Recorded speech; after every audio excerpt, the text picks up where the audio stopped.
Buongiorno da Portoviro, nella frazione di Porto Levante, da Leandro Maggi, un nuovo mezzo per la Guardia di Finanza, consegnata questa mattina la prima motovedetta ibrida che sarà a disposizione della sezione operativa navale della Guardia di Finanza di Porto Levante. Si tratta della VAI 314. Gli agenti della Guardia di Finanza potranno ora contare su una nuova motovedetta all'avanguardia con propulsione ibrida. Parliamo di un'unità navale che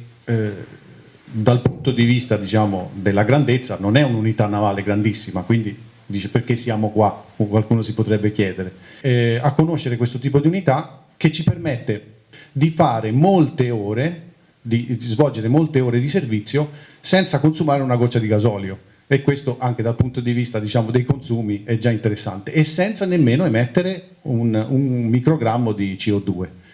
Dando anche la possibilità, il motore è comunque abbinato a un altro motore termico che nel caso ci possa essere delle difficoltà perché il motore elettrico non riesce a svolgere una propulsione, andiamo a una velocità di 3, 4, 5 nodi, quindi andiamo intorno ai 10 km orari, e in determinate condizioni meteomarine potrebbe essere un rischio, perché la velocità è sempre una condizione che permette poi di affrontare un fluido come l'acqua e ci permette di affrontare anche le onde. In questo caso il progetto ha permesso anche di passare velocemente dalla situazione elettrica, dall'uso del motore elettrico a quello del motore termico, e nel caso in cui il motore termico possa avere delle problematiche, noi abbiamo sempre il motore elettrico che ci può portare indietro. Quando appunto il comandante mi ha detto che avevamo questa nuova imbarcazione, che tra l'altro, ripeto, oltre all'aspetto diciamo del rinforzo dell'unità che noi abbiamo, va anche nella direzione di quello che è il nuovo corso della Guardia di Finanza, cioè verso il green, quindi cercare comunque di avere anche dei mezzi a impatto zero. Proprio questa è stata l'occasione per poter presentare chiaramente non soltanto l'imbarcazione, perché l'imbarcazione non è soltanto chiaramente un mezzo della navale della Guardia di Finanza, ma è un mezzo che è a disposizione di tutte le forze di polizia sul territorio, coordinate dal signor prefetto, e quindi diciamo è una componente aggiuntiva che era opportuna che tutti quanti noi, di cui noi fossimo consapevoli dell'esistenza della nuova operatività. Io credo che l'azione, ripeto, della navale sia un'azione che faccia in qualche modo accrescere comunque la sicurezza di una provincia,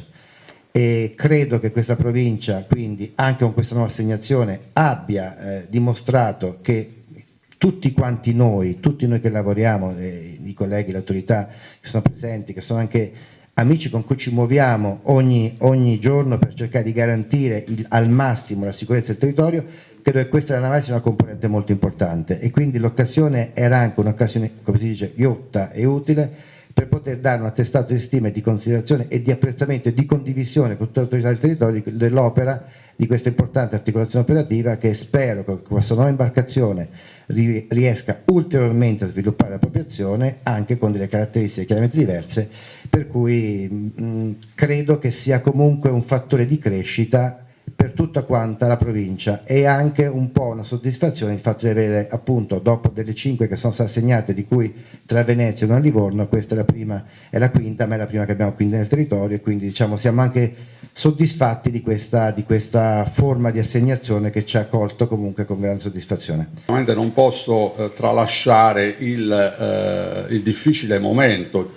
di tensione internazionale che tutti stiamo vivendo, e che insomma, richiede a tutte le forze di polizia del nostro territorio, insieme ovviamente a tutto l'apparato di sicurezza nazionale, di serrare le fila. Siamo impegnati nell'ambito delle attività di coordinamento gestite dal Comitato Provinciale per l'Ordine e la Sicurezza Pubblica, una forte azione coordinata di controllo del territorio, che ci vede impegnati in un forte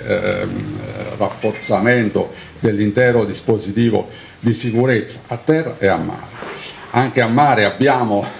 degli obiettivi sensibili, ne abbiamo uno particolarmente rilevante qui al largo delle coste rodigine, e quindi ecco, a maggior ragione la capacità di controllo anche del territorio marittimo è decisiva. È un onore oggi ospitare e saluto tutte le autorità civili e militari che danno lustro a questa località magnifica che è Porto Levante, che è il borgo marinaro più antico del Delta, E oggi naturalmente noi andiamo anche a fare un qualcosa di straordinario, in senso che sappiamo che questa è una delle prime motovedette ibride che viene consegnata al territorio del Delta, sarà a servizio di tutto il territorio naturalmente. Prima di noi solo Venezia le ha diciamo in sperimentazione, in dotazione, e bisogna anche dire che questo è un sintomo, un sinonimo di particolare attenzione a quei territori che come il nostro sono particolarmente fragili, sono vocati non solo all'attività appunto di pesca coltura, ma sono dedicate anche al turismo.